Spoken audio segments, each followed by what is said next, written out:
Motion's carried. Thank you very much. Disclosures of interest, conflicts of interest, not seeing any. Consent agenda.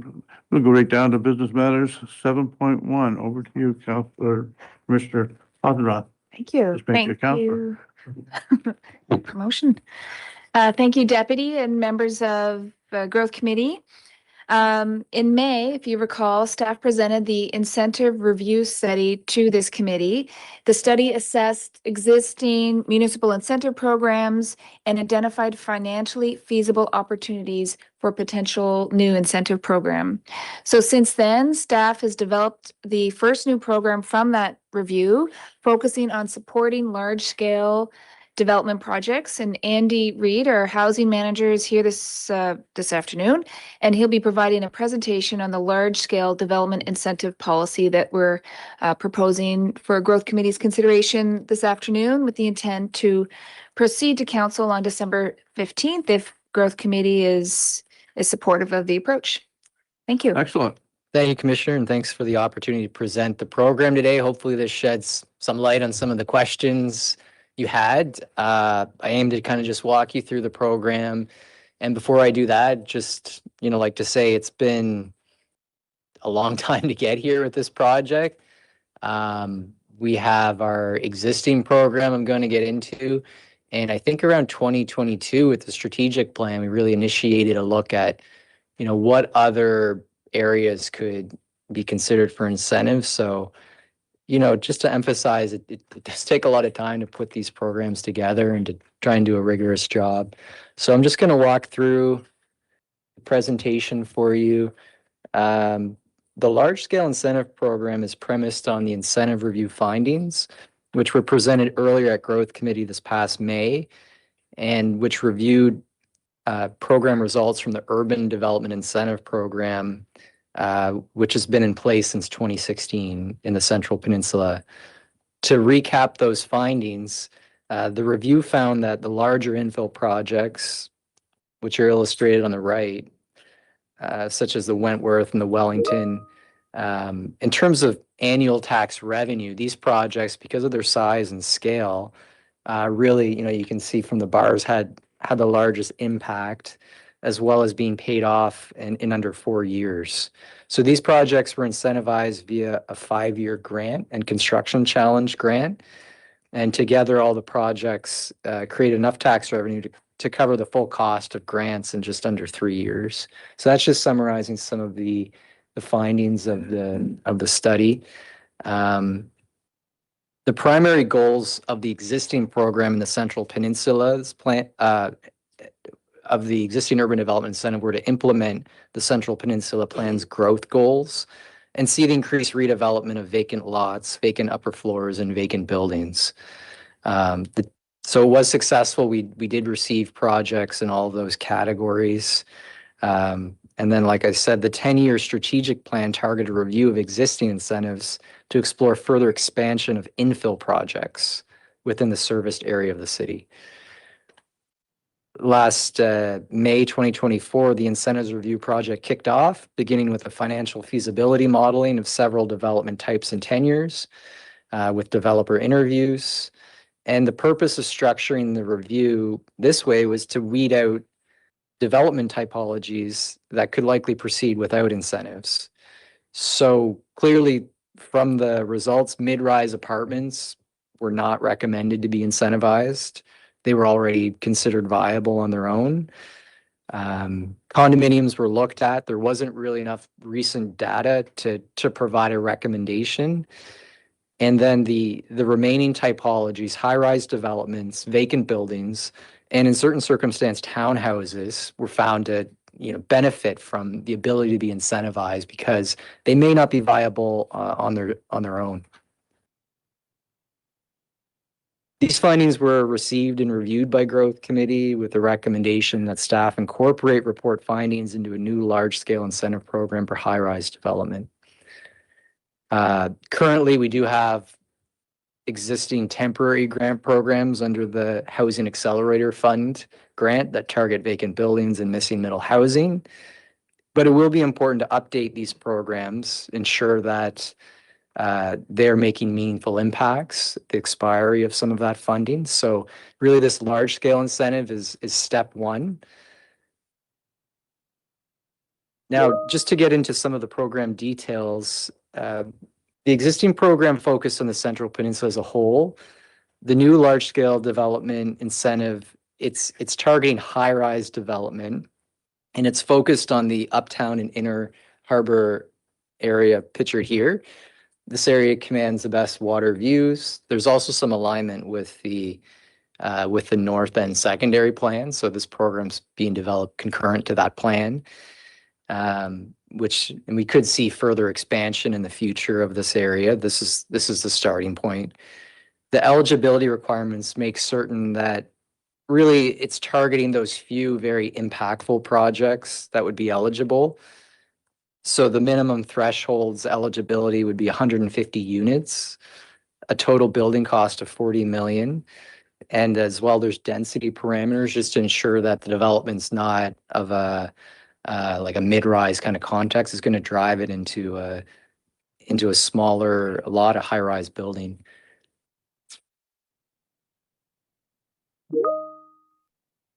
Incentives are calculated on a per unit basis for clarity and predictability. It's 12,500 per unit, with top ups available for developments that include active ground floor commercial space. These are the spaces that enhance street level interaction and connectivity. And there are further top ups available on a per unit basis for affordable housing units that exceed CMHC standards, as well as per every 3-bedroom unit added, 3-bedroom units that aren't penthouses. A building permit grant reimbursement is also available for costs incurred towards eligible uses, including provision of community benefits, affordable housing, or unique site challenges and increased accessibility standards. So taking the base grant, 12,500, and any eligible top-up grants, which are either calculated on a basis of square footage for the commercial grant or per unit for the affordable housing or 3-bedroom unit, we get a total grant, which I'll have an example later in the presentation, that's divided evenly over a 10-year period. Structuring the incentive this way allows lenders to recognize the subsidy as stable income for underwriting purposes, reduce risk, and improve the chances of high-rise projects moving forward. Because no incentive will be paid out before the project is completed, there is minimum risk to the city. Further, no incentive will pay more than 50% of the annual increase in revenue to ensure that the development pays for itself, as well as all costs related to servicing. As far as the application process goes, all projects will require planning approvals in place prior to submitting an application. Complete applications will be reviewed by an incentive review committee, with all projects required to score minimum 60 points in accordance with the application evaluation scorecard included in the package. It's Schedule C. Following that scoring, the committee would prepare a memo to the CAO, CFO, and commissioner indicating the results of the review. Next, a grant agreement would be prepared for Common Council approval. The applicant would have 1 year within the execution of the agreement to demonstrate they have secured project financing from a recognized institution. And from the execution of the agreement, the development would have to start within 2 years and be completed within 6 years. So we have a working time frame. We know if the project's real, and there's a definite time frame for it to come to completion. So funds aren't going to be held up. We're not going to lose that opportunity cost of holding funds for the project. Any eligible building permit reimbursements provided upon successful completion of the project, and a 10-year grant follows 1 year after project completion once the project has been reassessed. Each year of the grant payment, the city would verify the incentive does not exceed 50% of the new tax revenue generated, or else the grant agreement would be amended. So I have an example project here. This is meeting the minimum requirements, 150 units, generates a roughly $1.8 million grant as well, taking into account top-ups. That's an additional 500,000. In this case, the project was eligible for a building permit reimbursement, so it takes the total grant to $2.7 million. The new local tax revenue is calculated below. It's 645,000 per year. Sorry. And over a 10-year period, we can see the row on the bottom that the grant percentage isn't increasing 50. It's not higher than 50% of the new tax revenue. So after the project is completed, it's being paid off. The total constant grant at 239,000 per year for the full 10-year duration.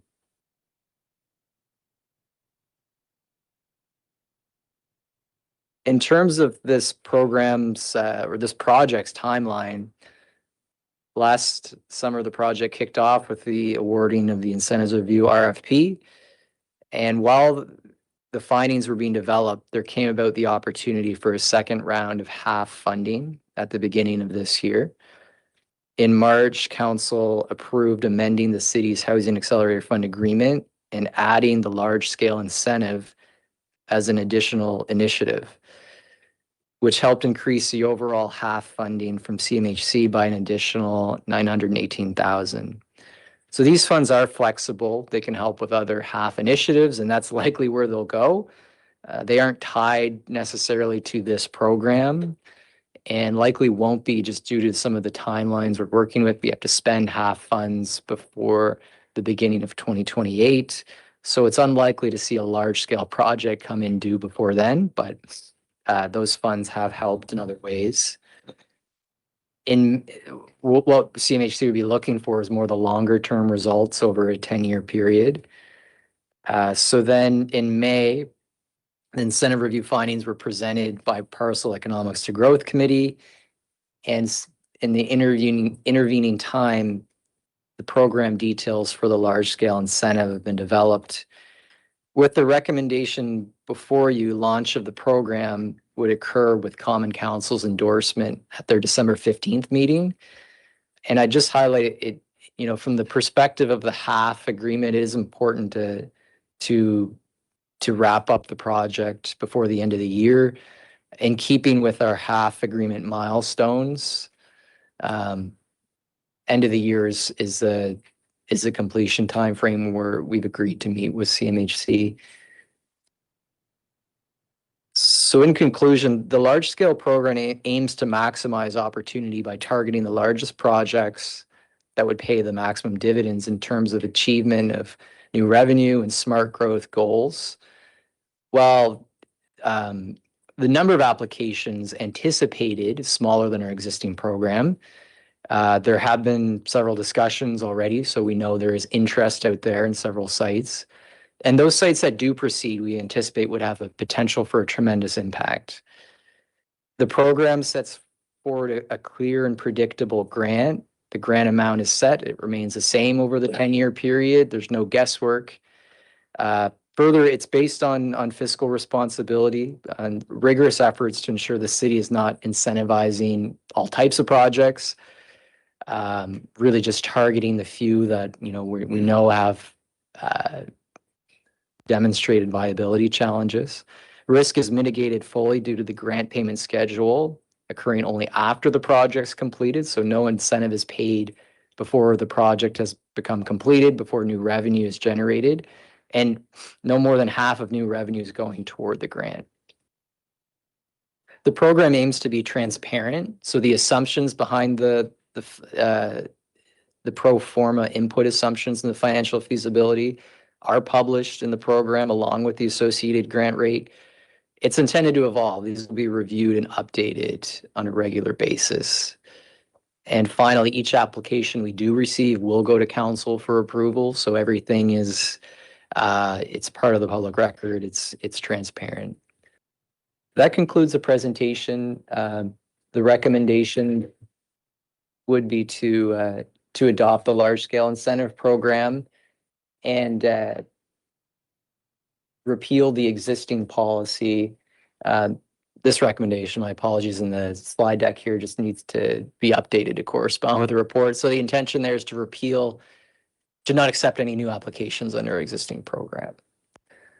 I hope that clarifies some of the questions. I know it's a lot to take in, the policy, so happy to be at your disposal to answer any questions you may have. Okay, thank you, Andy. First, we'll put the motion to the floor and then we'll go. I'll move the motion. Can I get a second? And, okay, on the question, then Councillor Ogden, here first. Yeah, it's a question and a suggestion, Andy. Well done. Thank you very much. I was talking to Mark Hughes, who owns the land from McDonald's down to the old main brace, which if you go back far enough, it was a bank at one time, the building across from the LBR. And he told me he was just cleaning up some pieces of land that he was amalgamating, I guess, because you can come off of Metcalf for parking and Main Street would be, and I would think that we could encourage someone like that to go height because you could see the harbor, and I don't think there'd be any problems around with height. And then if you look at Steve Bellier, who has Impact, and he's working with Historica, they just put up a brand new building on Metcalf, the modules. I think they snapped it up in about a week after the foundation was in. But there's the 13 properties that were burnt that belonged to the Huggard Group, that now is all sitting there. We cut it every year, clean it up and that type of thing. And they've recently taken a bulldozer in and even flattened it more. And then across the street is the old Forum, which was closed in 62, but burnt, I think, in 72. They have those properties too. But, and I noticed you were talking about most of the inner core of the city, but it could be extended to other parts. I would suggest that you call Steve Bellier because of the property down there on the Huggard property and the Forum property about this new program, and that you call Mark Hughes about this incentive, and both of them, like the old Forum property, which sits behind a marina, St. John, the Power Boat Club, right? So it has a beautiful view of the river, and it's in the back part of the museum that we're expanding, and St. Peter's Ballpark, which we're going to refurbish. It would be a fantastic place to live, to see the river. And then if Main Street was up higher than what those normally buildings were, I think Main Street buildings were 3 or 4 story, you could go really high there and you would see the harbor. And most cities, to see the harbor or the river is, that's the museum idea, is to see both the river and the harbor. We're only one of 2 cities in the country you can see a harbor and river together. And, but I would call those 2 people, Steve Bellier and Mark Hughes, and tell them about this program, because maybe it's an incentive. We all want to see those big gaps in Main Street filled, and it certainly would bring North End in closer with the uptown. So Councillor, to your point, I think the developers are all going to be made aware of this program, all of them. Yes, we would be sending out upon approval of the program, email distribution to our developer list, public communications, mail out. Okay, sounds good. All right. To the chair, to council. Put your mic on. Sorry, through the chair to Councillor Ogden. Last week of October, we ran a engagement event on the North End plan. Mhm. And we followed up with the developers, and the last slide that Andy had showing the high rises along the Main Street were actually communicated to Mark Hughes, his company, and some of the other developers. So we are already sort of watching for those opportunities. We see tremendous value, to position a building looking at the harbor, and trying to position that corridor as the highest density becomes an identity for that neighborhood. So we are already on the way, but we'll pick up some of the other conversations with Steve Bellier as well. I do think they're trying to go for some lower rise 3-story buildings, what they're doing for affordability purposes. Mhm. So that's their plan, but every opportunity that we can see, we are trying to bring them in. I Thank you. just don't think that height is a restriction here. Yeah. Like it in other places, height shouldn't be. I mean, look how high Port Howe is. Counselor Harris. Thank you, Mayor, or Deputy Mayor, sorry. This is great. This is like the first time I think we've had a planning conversation here in the growth committee that was, longer than a 1 or 3 year horizon. Around something that we're gonna implement that we probably won't see the results of for years after. Probably the next council might start to see it halfway through their term, but I think it's good to see, a lot of the rebuke that you hear academically against municipalities is because we lack a lot of this. So with that in mind, though, my question is, how does this align us with our Central Peninsula plan? I know that there's inputs from both. I know the Central Peninsula plan's not completed, but does the Central Peninsula plan originally envision the type of high-rise activity that we're trying to incent here? Or is this more of a amendment to that? That's part one of the question. Okay, through the chair to the counselor, it's good thinking of the planning documents and the alignment. I think, the broader strokes, the municipal plan certainly envisions the highest amount of density in the city Core. within this area, in the core. So that's why we started with this area. We didn't expand it further. This is really the starting point. As far as the land use goes, or if a project comes forward, there will still be land use approval processes to achieve some of that density, likely within some of that project area. So it would have to go through land use approval processes, but from the municipal plan perspective and Central Peninsula, this is the area where we're seeking to increase density for the smart growth reasons, all the objectives of the municipal plan. Yeah, the reason I asked that question is because we're realizing a lot that well, for good or for better, for worse, I guess, that there needs to be a fair bit of community buy-in around some of this in order to avoid the gutter on some of these community conversations. Central Peninsula Plan has had a lot of input from the community over the years. So that it makes sense to me. I didn't see this as an outlier, but I was specifically concerned that there may be areas that this is sort of conflicting with it in a way that needs to be done because it is an older plan now, but that alignment's pretty good. The other question I have is around gentrification. I think our plan undermines some of the more caustic and nastier forces of gentrification in some ways.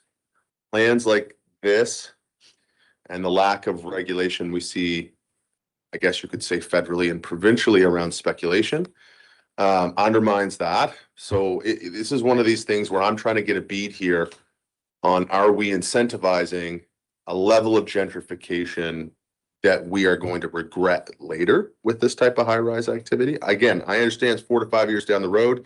You look at the revitalizing housing stock piece, you look at that mid-rise grant that we have, the housing accelerator, those are kind of net neutral. They don't incentivize kind of large-scale gentrification, more of a light gentrification, community improvement, which is good. High rises tend to be associated with complete transformation of community, which can lead to some of that runaway gentrification piece. So I'm just curious, is that a conversation that's come up here? I understand we're trying to incentivize some of that affordability piece, 3-bedroom piece, but there is still the reality around what the average St. Johnner actually makes versus what Stats Canada believes a central metropolitan area St. Johnner makes, which are two very different numbers. So I'm wondering, are we going to see this push out the average income earner in St. John to further and further extremes of the city? Maybe I'm answering my own question here, or are we prioritizing infill? Like, I'll leave it more Let's give them a open. chance to answer Yeah. that. Through the chair to the counselor, good questions.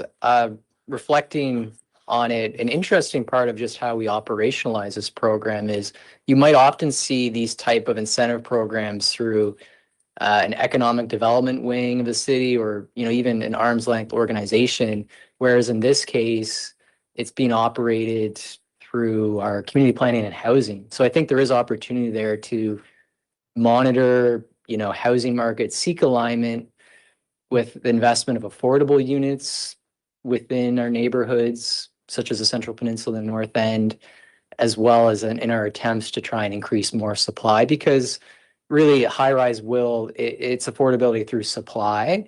Hopefully, you could get some deeply affordable units, which we are seeing in projects like 99 King, 32 units.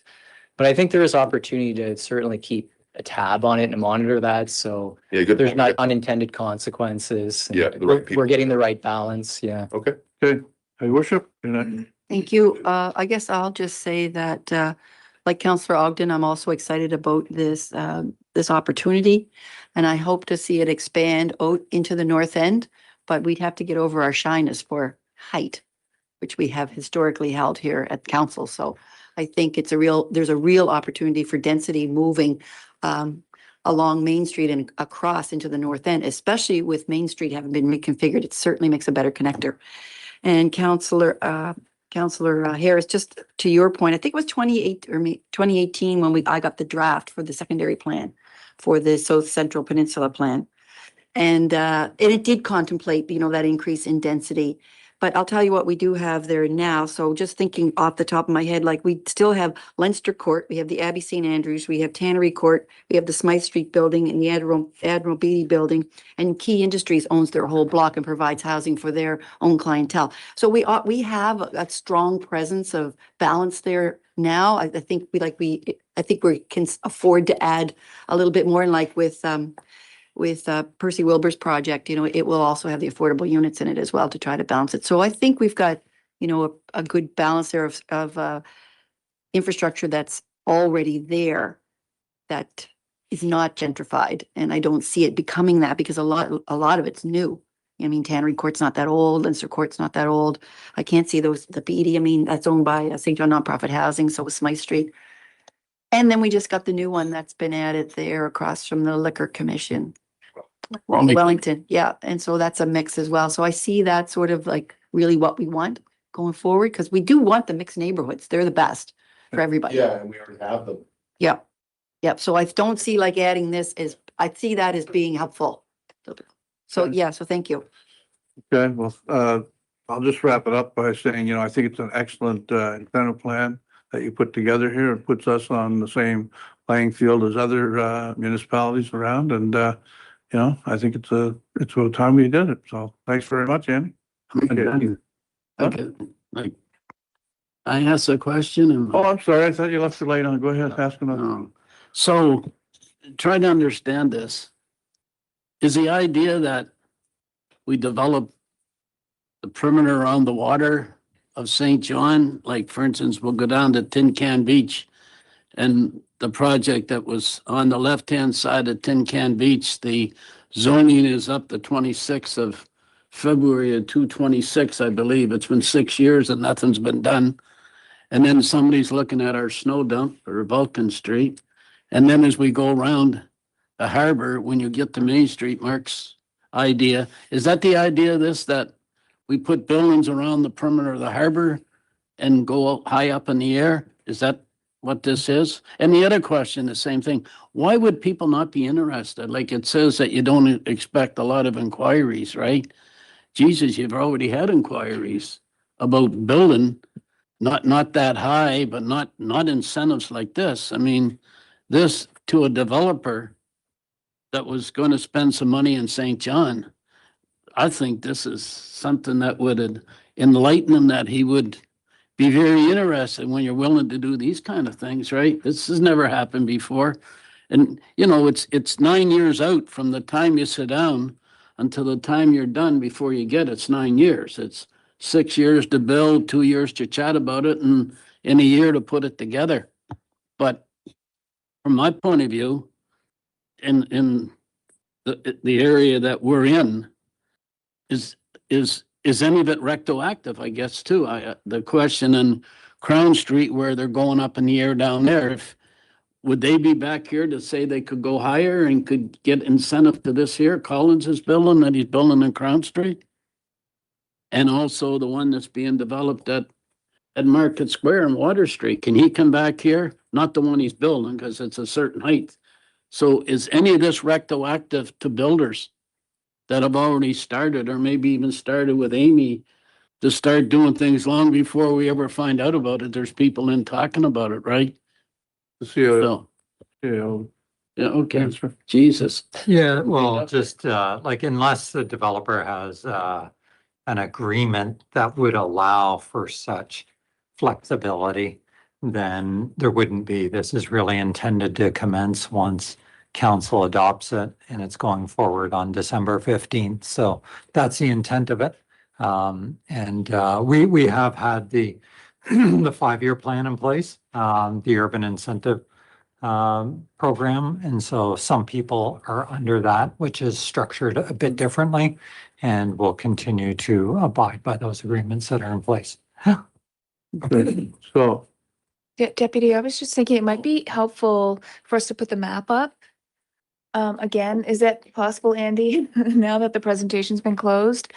But just to clarify, the areas of the city where this program will relate to, because it wouldn't go around down the Lower Cove Loop. Yeah. So so we can clarify for the group I here. don't even know if the landmark would be in the catchment area. It looks tight. It is. Is it? Yeah, okay, it's right on the. So we want to double check. Someone 6 years behind them. Yeah. Uphill without a paddle, up creek. Yeah, there it is. Yeah.